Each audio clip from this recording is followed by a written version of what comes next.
ഇത് ഒട്ടും ശരിയായില്ല. ഇത് നമ്മുടെ സർക്കാരിന്റെ ഒരു പിടിപ്പേട് തന്നെയാണ്. നമ്മൾ വിശ്വാസികളെ സംരക്ഷിക്കാൻ കഴിവില്ലാത്ത ഈ സർക്കാരുണ്ടല്ലോ കളഞ്ഞിട്ട് പോണ ഇയാളുടെ അവസാന ഭരണമാണ്, ഈ പിണറായി സർക്കാരിന്റെ അവസാന ഭരണമാണ് ഈ കേരളത്തിൽ നടക്കുന്നത്. ആളെ വേണ്ടത്ര പരിചയമില്ലാന്ന് തോന്നുന്നു. നമസ്കാരം, ഞാൻ നിങ്ങളുടെ അർച്ചന മണികണ്ഠൻ. പൗടിക്കോണം വാർഡിൽ നിന്നും BJPയുടെ സാരഥിയായി ജനവിധി തേടുന്ന എന്നെ താമര ചിഹ്നത്തിൽ നിങ്ങളുടെ വിലയേറിയ വോട്ടുകൾ നൽകി വിജയിപ്പിക്കണമെന്ന് ഞാൻ വിനയപുരസരം നിങ്ങളോട് അഭ്യർത്ഥിക്കുകയാണ്.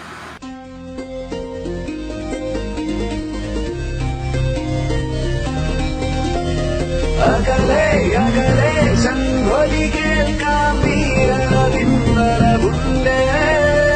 ഉയരെ ഉയരെ തീജ്വാലകൾ പോൽ കാവി പതാകകൾ കണ്ട്. അകലെ അകലെ ശംഭൊലി കേൾക്കാം വീരവിന്ദരമുണ്ട്.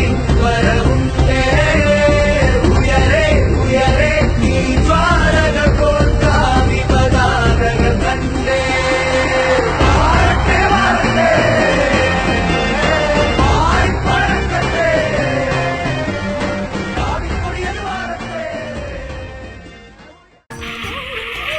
അഭിമന്യ ഗുരുജനങ്ങളെ, അമ്മമാരെ, സഹോദരി സഹോദരന്മാരെ, ഏവർക്കും എന്റെ വിനീതമായ നമസ്കാരം. ഞാൻ അർച്ചന മണികണ്ഠൻ. ഈ വരുന്ന തദ്ദേശ ഭരണ തിരഞ്ഞെടുപ്പിൽ BJPയുടെ സ്ഥാനാർത്ഥിയായി ജനവിധി തേടുന്ന എനിക്ക് നിങ്ങളുടെ വിലയേറിയ വോട്ടുകൾ താമര അടയാളത്തിൽ രേഖപ്പെടുത്തി വമ്പിച്ച ഭൂരിപക്ഷത്തോടുകൂടി എന്നെ വിജയിപ്പിക്കണമെന്ന് ഞാൻ വിനയപുരസരം നിങ്ങളോട് അഭ്യർത്ഥിക്കുകയാണ്. ജാതി മത രാഷ്ട്രീയ ചിന്തകൾക്ക് അതീതമായി നിങ്ങളുടെ സുഖത്തിലും ദുഃഖത്തിലും നിങ്ങളോടൊപ്പം ഉണ്ടാകുമെന്ന് ഞാൻ നിങ്ങൾക്ക് ഉറപ്പു നൽകുന്നു.